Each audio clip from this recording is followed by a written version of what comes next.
suis M. Cyril Sylvain. Pour ceux qui ne me connaissent pas, je suis producteur de musique. Je suis président de l'Association des producteurs et éditeurs de musique de Côte d'Ivoire. Et je voulais intervenir sur un sujet brûlant, et un sujet qui fait actuellement l'actualité.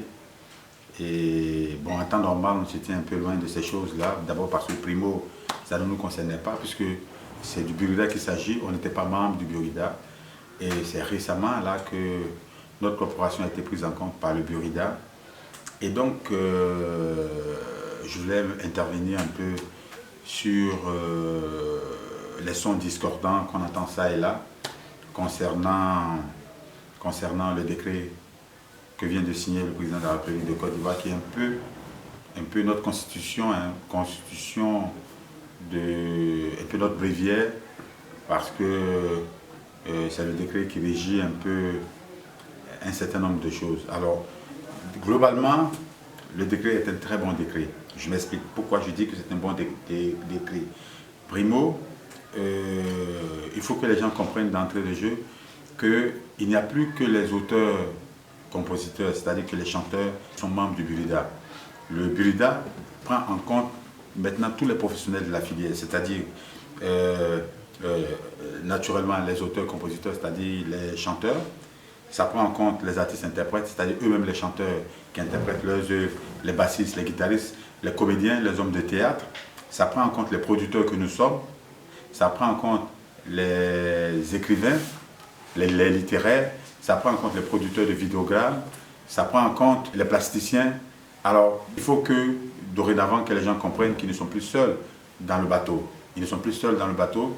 Et il y a des personnes comme nous autres qui sommes là, qui avons consacré 35 ans de notre vie à faire des choses pour que la musique avance. Et on ne saurait laisser perdurer les choses en état. Donc, je voulais dire que le décret règle un certain nombre de choses.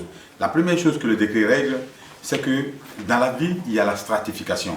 Il y a la stratification, tous les doigts de la main ne sont pas égaux. Ok?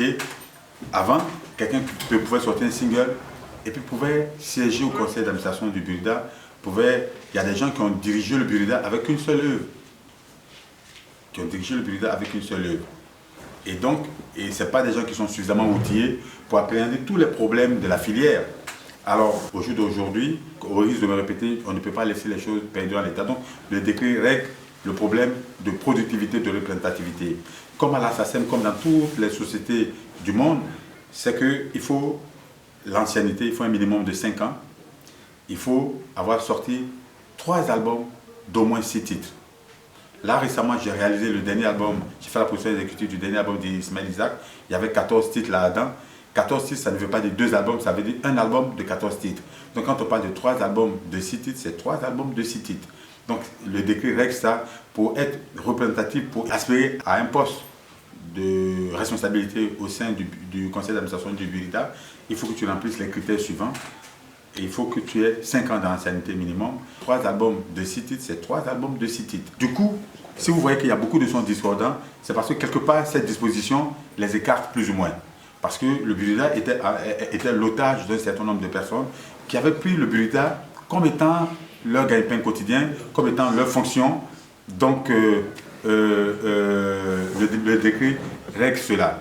Maintenant, n'importe qui ne peut pas faire n'importe quoi, tout et n'importe quoi. Deuxième avantage du décret, on a assisté en son temps à des gens qui étaient au Burida, qui se fixaient des salaires mirobolants, qui se permettaient de faire des réunions à n'en pas finir parce que chaque réunion au niveau du conseil d'administration était payant.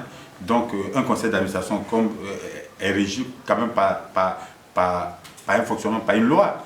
Et au Burida, on assistait à des conseils d'administration qui faisaient des réunions, 4-5 réunions dans le mois, parce que chaque réunion, ils touchaient 100 000 francs.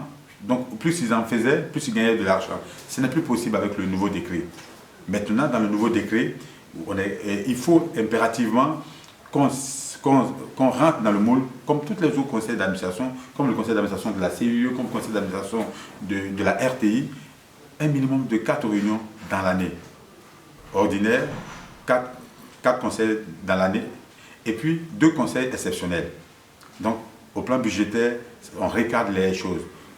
Troisième avantage de ce décret, on ne peut plus se permettre de se fixer des salaires mirobolants.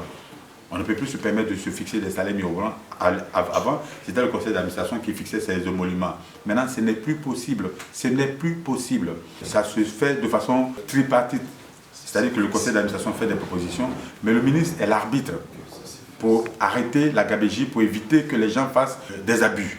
Donc, on ne peut plus se fixer des salaires mirobolants. C'est le quatrième avantage du décret. Donc moi, j'exhorte, n'est-ce pas, les professionnels de la filière à s'approprier ce décret, à tirer le meilleur parti de ce décret pour que tout le monde se mette au travail. Il faut que tout le monde se mette au travail. À quelles conditions le show business peut reprendre? C'est ça, les vraies questions à débattre. Mais on tergiverse on suit des décrets, etc. Quand la République de Côte d'Ivoire prend le décret de ne plus qu'on téléphone dans les voitures, on n'a consulté personne.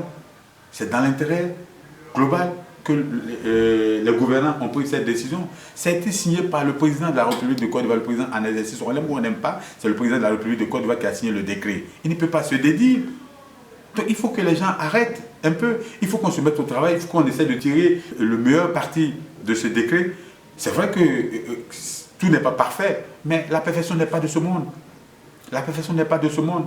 Donc, sachons raison garder, essayons de nous approprier le décret. Et puis, il faut que les vrais professionnels se mettent au travail. Arrêtons de tergiverser. J'attends ça et là, que oui, il faut faire des sittings. C'est du folklore, tout ça. Il faut qu'on arrête ça. Ça, un temps soit peu. Et nous, en tant que professionnels de la filière, on ne peut pas laisser les choses perdurer dans l'État. Donc, on a fait ce poste pour essayer d'expliquer aux gens quels sont les problèmes que ce décret règle. Je vous remercie.